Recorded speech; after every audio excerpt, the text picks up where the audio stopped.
'n nuwe Rubicon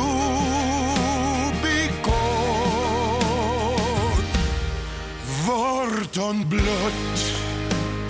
Ek het op Vriendal laerskool het ek skool gegaan, net voor die hoërskool. Ek dink ons staan 4 of so toe ons Kaap toe, maar op Vriendal was ek 'n klein plaasjokkertjie geweest. Ek het nog kaalvoet gestap na die busstop toe en middags ek terugkom, dan was die rooi sand vuur warm, dan jy van koelte tot koelte gehardloop en jou voete eers bietjie klimatiseer en weer verder.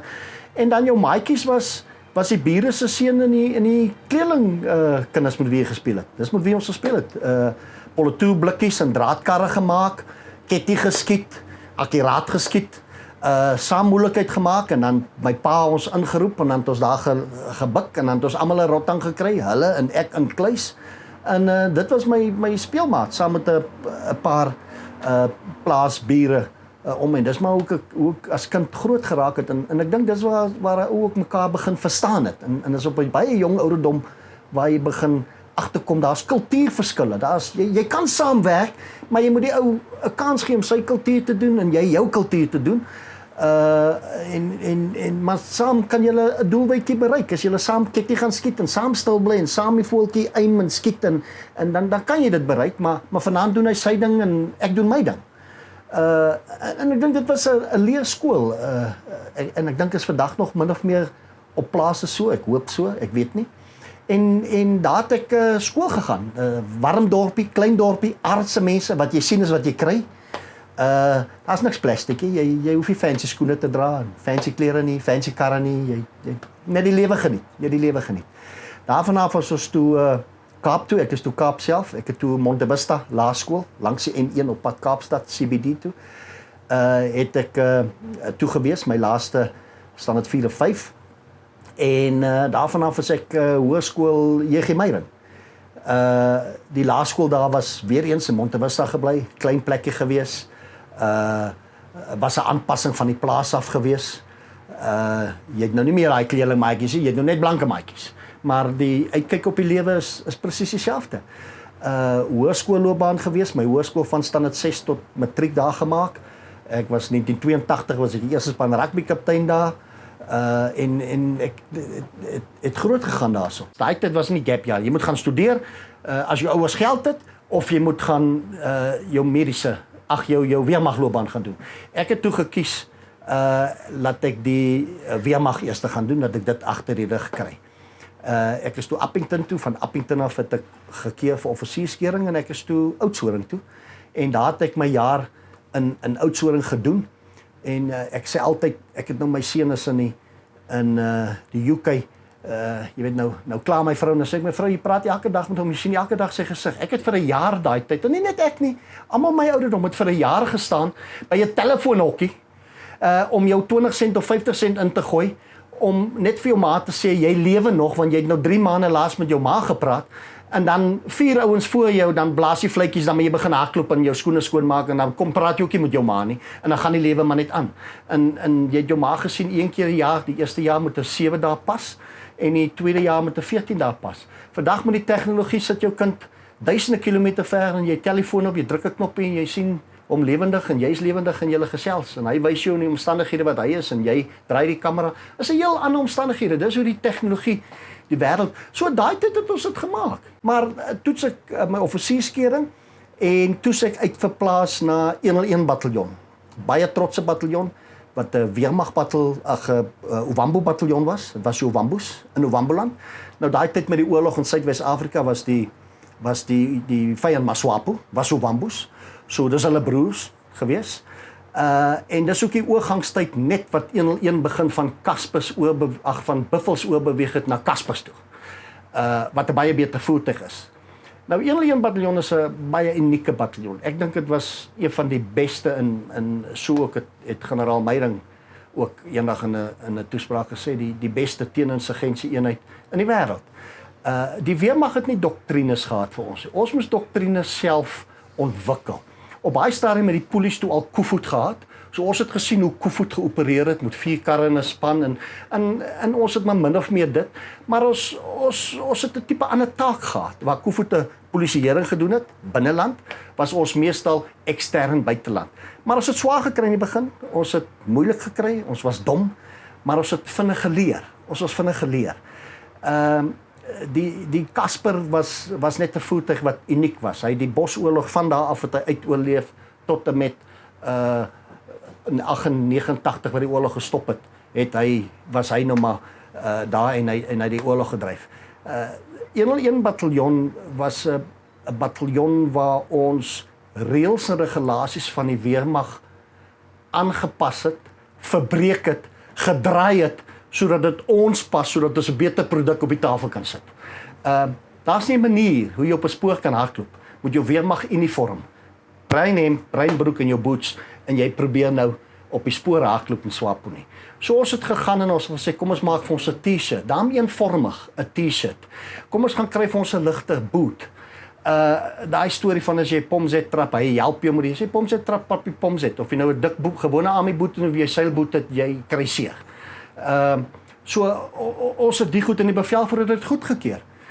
En dis hoe ons maar ons het koms gehad, elke 2 ure moes ons stilhou en F-seksies in die boom. Ons het later gegaan en gesê nee, ons moet T15 opgesit met 'n koil dat ons kan lewendig terwyl ons ry moet ons kan praat met die hoofkantoor. En dis hoe ons onsself ontwikkel het 101 bataljon. So daai spoorsny met die gunships, die Alouettes, het ons begin self ontwikkel en so het ons die kennis oorgedra van jaargroep na jaargroep. Nou die probleem wat nou was, is dat Swapo se insypeling was die reenseisoen, hier by laat Desember, Januarie, Februarie.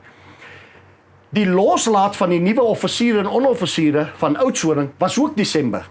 So wanneer daar nou 'n klomp nuwe offisiere of onderoffisiere, dan is dit Desember, dan gaan van hulle nou, wat nou by die Casper, die Romy Mikes het ons het genoem, as hulle by daai companies eindig, gaan hulle nou in die volgende week of 2 of 3 van die grootste kontakte hê wat hulle nog beleef het in hulle loopbaan en wat hulle dalk nie weer gaan beleef nie en wat dalk tot die einde van hulle lewe kan beteken. Want ons het altyd met die reenseisoen het ons opgegaan hoog op. Ons het 'n hag gestig. Spesmagte klein groepies ontplooi bo om te kyk of hulle die spore optel en dan het ons fisies oos-wes gery en dan tel jy nou daai spore op. En dan jaag jy daai spore. Nou moet jy weet daar's 'n paar goed wat gaan gebeur. Eerstens, hulle gaan vir jou in 'n lag lê. Tweedens, jy weet nie hoe nie. Jy weet nie waar nie. Hulle gaan die terrein kies. Jy weet nie wat se wapentuig hulle het nie. 2 goed wat jy weet wat nog ook gaan gebeur behalwe dat daar gaan 'n lag wees, is dat dit gaan 'n helse vuurgeveg wees. 'n Mense gaan dood beide kante en beseer raak. En dit is 'n gegewe. So daai in jou agterkop begin jy so half bid. En vir alle gelowe wat jy ken, want daar moet nou help, want jy's nou in die ouma se hande as jy nou hierdie skietgeveg en jy weet ons tipe oorlog is nie wanneer 'n skoot te klap onttrek ons en dan gaan doen 'n waardering en dan val ons linksom 2 sprong linksom. Die skoot te klap dan ry jy. Daai voertuig moet beweeg. Die drywer word geleer dat die voertuig is sy wapen. Hy ry oor mense. 'n Ou wat mik vir RPG7 links en 'n ou wat mik voor met 'n AK, dan swaai hy skuins links en gaan reguit op die RPG7 af. Los eers die AK. En dis hoe ons drywers geleer het. Maar die eerste vuurgeveg wil jy in 'n formasie bly want jy wil maksimum vuurgeveg wen. So dan moet daai kar in formasie bly en skiet. So hulle moet so bietjie teruggang na die mense by die kant kan uitskiet. So jy is nie heeltemal jy so half in 'n echelon laat jy deurgaan. Nou elke jaar dan het die Swapo 'n nuwe tegniek gehad. 1 jaar het hulle in die bome gesit. Want onthou, hulle gaan ook terug Augustus, September, dan gaan doen hulle rehearsal en dan gaan hulle na hulle Oosblok lande wat vir hulle sê, hoorie, hoe lyk die Casper nou en hoe werk hy en hoe en dan okay, maar is hy oop bo, maar dan moet ons van bo af probeer skiet. En dan probeer hulle modus operandi aanpas met die volgende insypeling. En dis die onbekende aan ons. So jy, die eerste ou wat daai groep spore slaan, kom nou eers agter, goed, hier sit die helfte van die ouens in die boom en jou 20 mm elevasie is daar, so jy kan nie met jou hoofbewapening nie. So wanneer jy, ons het dit genoem die ysbreker, wanneer jy daai ys gebreek het en jy het nou 'n paar dood en 'n paar beseer en daar lê 'n paar lyke en so aan, dan kan jy ten minste die boodskap oordra vir die volgende ouens wat môre, oormôre en volgende week ook 'n groep spore sê, oppas hulle sit in die boom, hou die 20 mils bietjie terug. Moenie daar voor ry nie want die elevasie gaan. Dan kan jy dan jy so bietjie van 'n bekende waar die eerste ou die onbekende. So daai was vir ons, daai ysbreker was vir ons 'n baie moeilike situasie gewees, want dit is 'n kwessie van skoteklap en jy ry. En terwyl jy ry met jou oë links en regs, jou kop moet uitsteek en jy moet sien wat se waardering hier. So 1 jaar het hulle al die RPG7's voorgesit en langs die kant so L gelê met PKM se RPD's en gesê luister, kom ons beskiet die Kaspers tot stilstand en soos die ouens agter uitklim, gee ons hulle 4 moet die en dis 'n ding wat jy moet waarneem terwyl die skote klap en jy moet absoluut kompenseer vir dit. So die drywer is geleer hy hou nie stil nie. Wiele pap of nie pap nie, hy ry. Hy bly in formasie en hy ry. Want as hy uit formasie uit is, dan verswak jy jou steunbasis. So daar het ons geleer dat ons moet staat maak op mekaar. Die drywer Ovambo troep, die mag gunner troep, die korporaal agter daai wapen, die luitenant by daai wapen, ons moet absoluut op mekaar staat maak. Nog 'n les dink ek wat ek vandag nog toepas, is dat elke ou se bydrae is belangrik. Want dis hoekom hy daar is. Hy speel 'n belangrike rol in die uitvoering van hierdie operasie. So hy is nie daar omdat hy nou maar net daar is en deel is en hy soek 'n medalje nie. Hy is daar want hy speel 'n rol.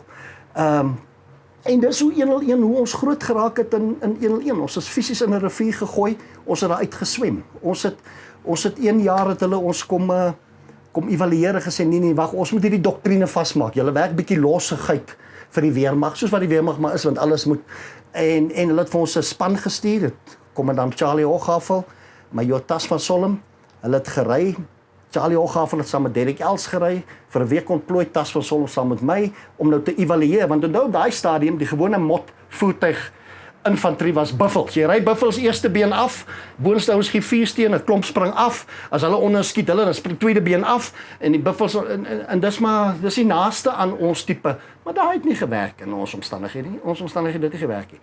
So hulle moes ons toe kom evalueer volgens die normale weermag doktrine, ek sal nooit vergeet nie, ons sit die laaste aand in die TB, was by 'n dorp die naam van Siet, ou dorpie, en ons staan so, en ons maak vure, en ons sit so, en ek sê, Derek Elson, ek was 'n luitenant op baie tyd, ek dink ek was die luitenant van die leer op 'n stadium.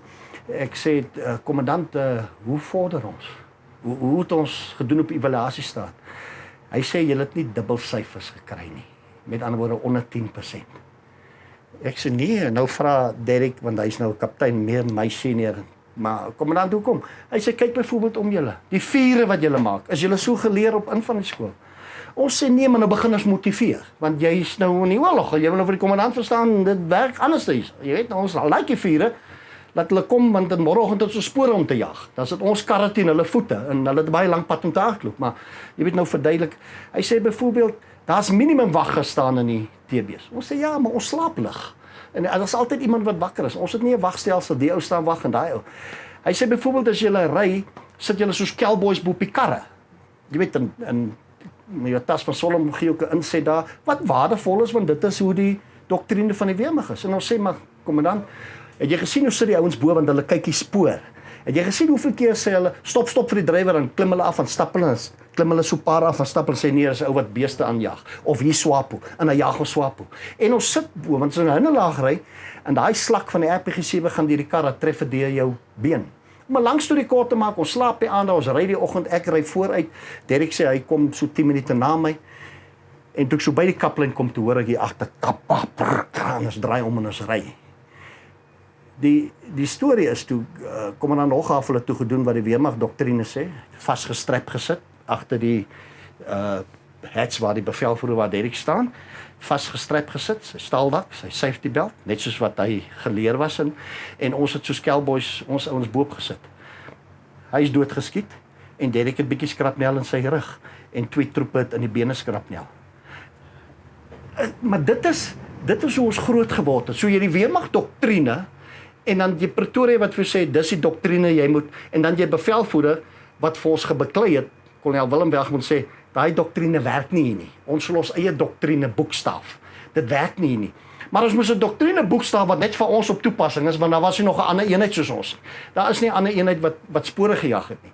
So SWAPO het in die vroeë 80's het hulle die FCP Front Command Post, en dis wat baie min, jy weet, sien nie mense weet dit, maar die normale troepie wat kom diensplig doen het, dis nie net 'n klomp ouens wat infiltreer nie. Daai ouens het detachments, hulle het gebiede. Hulle loop nie mekaar se gebiede nie. So jy kry V-groep detachment.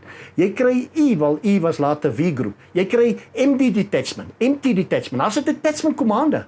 Daar's logistieke ouens in daai detachment. Hy sê vir jou, ek is 'n syner by MT detachment. Ek is 'n logistieke ou by V detachment. Ek is 'n politieke kommissaar, 'n polkom by hierdie detachment.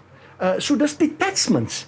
So ons het toe later gegaan en gesê, kom ons spesialiseer, kom ons gee vir Waal daai detachment. Meneer X, dis die syner, dis die.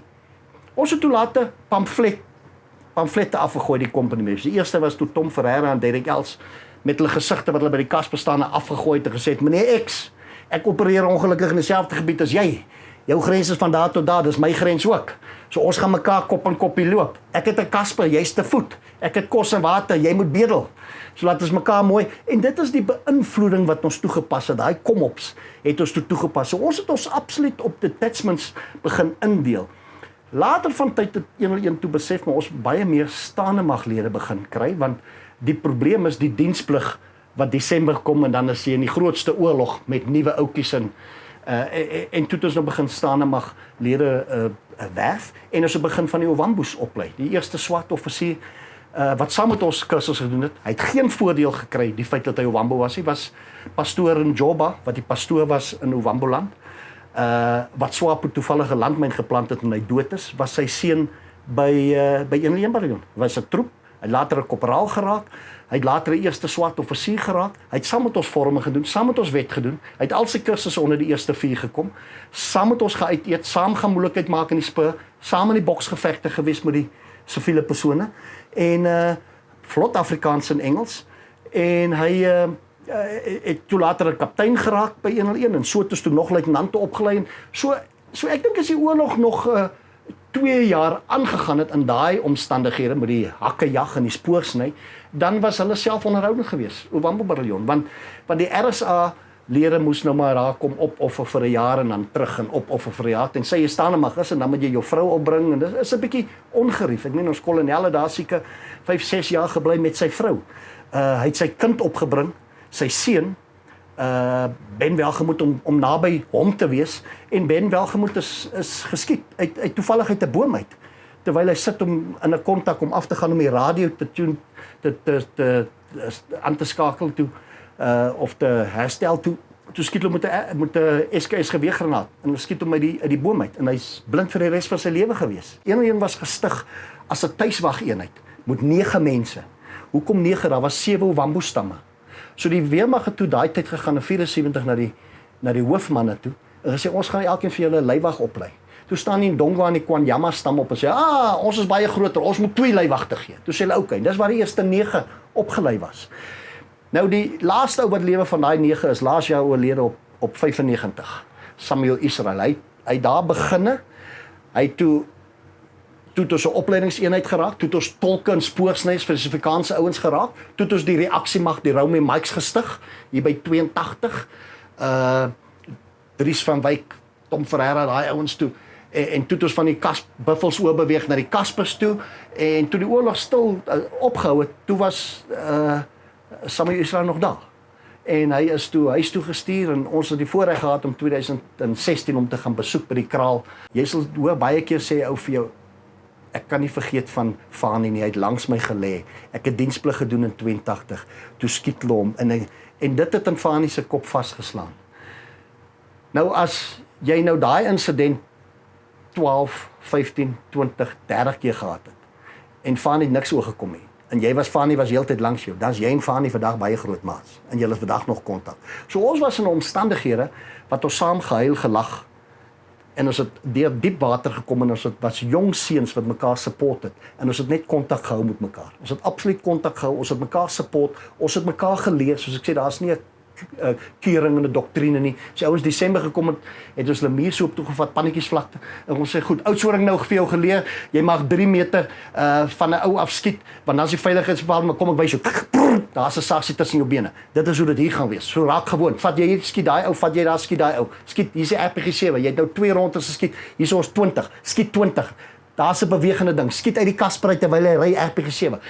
raak gemaklik met die wapen. Hier's 'n 40 mil. Terwyl die Kasper ry, skiet julle twee die kant toe, julle twee die kant toe en skiet poef poef poef poef. Daar's laat jy gemaklik raak, want jy het die opleiding gehad. Jy kan vir hom toe uitmekaar het al aan mekaar en jy het jou 2-3 rondetjies geskiet in Oudtshoorn. Maar is nie genoeg vir wat vir jou wag nie.